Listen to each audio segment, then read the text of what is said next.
बहुत समय पहले भारत के एक छोटे से गांव में एक गरीब माली रहता था, हरिदास। दिन भर वो मंदिर के तालाब से फूल तोड़ता और देवी के चरणों में अर्पित करता। हरिदास का जीवन साधारण था, पर उसका दिल सच्चा और श्रद्धा से भरा हुआ था।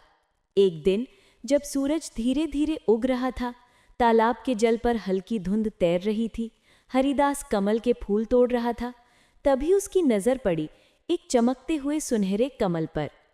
वो कमल बाकी सबसे अलग था। उसकी पंखुड़ियां सोने जैसी झिलमिला रही थीं और उस पर एक दिव्य आभा फैली थी। हरिदास ने कांपते हाथों से वो कमल उठाया और बोला, हे देवी, ये तो कोई चमत्कार है। वो कमल घर लाया और जैसे ही उसने उसे अपने मंदिर में रखा, कमल के भीतर से एक छोटी सी बच्ची के रोने की आवाज आई। हरिदास चौंक गया। कमल की पंखुड़ियां धीरे धीरे खुली और उसके भीतर एक सुंदर नवजात बच्ची थी। उसके माथे पर एक हल्की सुनहरी चमक थी और आंखों में ऐसा तेज जैसे उसमें कोई देवी बसती हो। हरिदास ने बच्ची को गोद में उठाया। आज से तू मेरी बेटी होगी, कमलिका। वक्त बीता, कमलिका बड़ी होने लगी। वो गांव की सबसे प्यारी और सबसे समझदार लड़की थी। वो सबकी मदद करती, सबको मुस्कुराना सिखाती। गांव वाले कहते, हरिदास, तेरी बेटी में कुछ तो दिव्यता है। हरिदास बस मुस्कुराता, वो देवी का आशीर्वाद है। एक दिन खबर आई राजमहल से। राजा बहुत बीमार पड़ गए थे। राज्य के वैद्य, तांत्रिक और साधु सब हार मान चुके थे। किसी ने कहा, कहीं कोई सच्चे मन से प्रार्थना करे तो शायद चमत्कार हो सकता है। राजा की बीमारी की खबर पूरे राज्य में फैल गई। हरिदास और कमलिका ने भी सुना। रात को हरिदास ने अपनी बेटी से कहा, बेटी, तेरा मन इतना पवित्र है, तू जाके महल में राजा के लिए प्रार्थना कर। कमलिका ने विनम्रता से सिर झुकाया।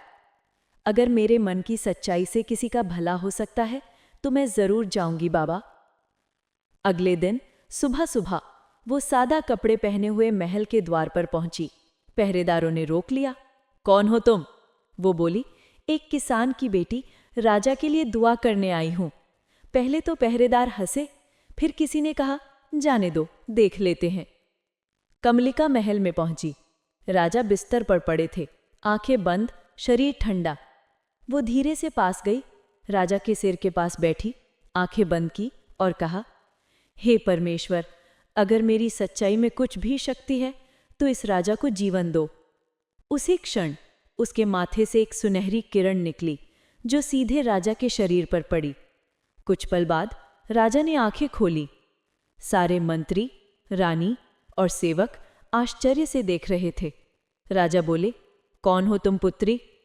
वो बोली, मैं तो एक किसान की बेटी हूं महाराज। राजा की आंखों से आंसू बह निकले। तुमने मुझे जीवन दिया है, अब मैं चाहता हूं तुम इस राज्य की रक्षा करो।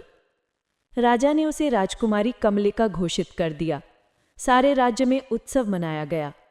फूल बरसे, ढोल बजे और गरीब हरिदास को राजमहल में बुलाकर सम्मान दिया गया। दिन बीते।